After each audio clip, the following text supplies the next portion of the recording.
Welcome back.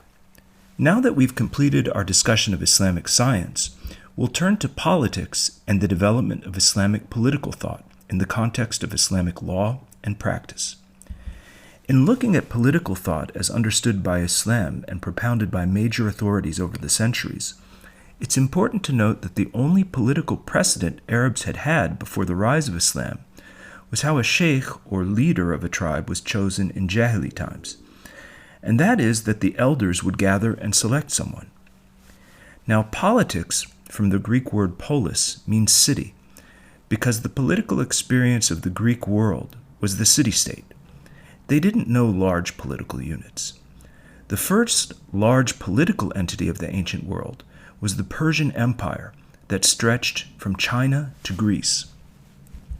In Arabic, the word for politics is siyasa, which has to do with the political law, and literally means to domesticate a wild horse, to tame, control. At the time of the Prophet, the unit which Muslims dealt with was the whole of Arabia. Within 30 years following his death, Islam had spread so rapidly that it stretched from Central Asia to North Africa. The geographical unit Islamic political philosophy has always been concerned with has been a large part of the world, and it had to develop a philosophy that transcended tribe, city, nation, and ethnic unit, and integrated all of these into a single Muslim people. The Quran is not as explicit on siyasa, or political law, as it is on ethics, economics, and social structures. But in Islam, there is no realm of Caesar. This is the great difference between Christianity and Islam.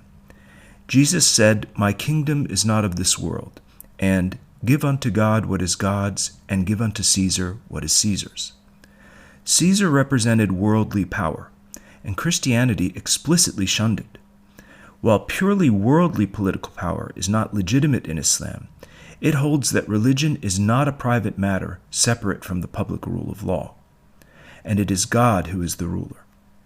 There is no separation of church and state as in the U.S., and there is no legitimacy of a state without religion. In fact, this teaching reaffirms teachings of the Old Testament. David and Solomon were both prophets and kings, and secular and religious power was united in them. The idea of separation of church and state is not therefore a universal idea. Christianity began with the position of give unto Caesar what is Caesar's, but when it became an official religion, rulers and church united in Christendom. The emperor and papacy complemented each other. But in the West, in the 18th century, sovereignty was transferred from God and his representatives to the people. The political power of the church and monarchy was destroyed or curtailed. Power was never transferred to the people in Islam. For Muslims, it is God, not human beings, who is the ruler of human society. Islam never designated that society should be ruled by a particular class. Unlike medieval feudalism, with its rule of the nobility or the rule of the priestly class, in Islam there was no priesthood and no stationary nobility because in one generation people can become nobility. Dynasties began on the basis of military strength and political judiciousness, and an aristocracy would develop around it, to be replaced with another dynasty within a couple of centuries. For example, when the Seljuks came into Persia and Anatolia from Central Asia, they created a new class of landed barons, which hadn't existed before. The Western idea of theocracy, meaning rule of God, rule of theos, doesn't apply to Islamic political theory. Islam promulgates the rule of the divine law, or nomos. Islam is ideally a nomocracy. Its ideal is a society ruled by the law of God. But what form does that take? The Quran is silent on this question. The Quran says, "Shawirhum fil amr," which means consult with the people in their affairs. This isn't institutional democracy, but participation of the people. Democracy as institution and democracy as participation is an important distinction.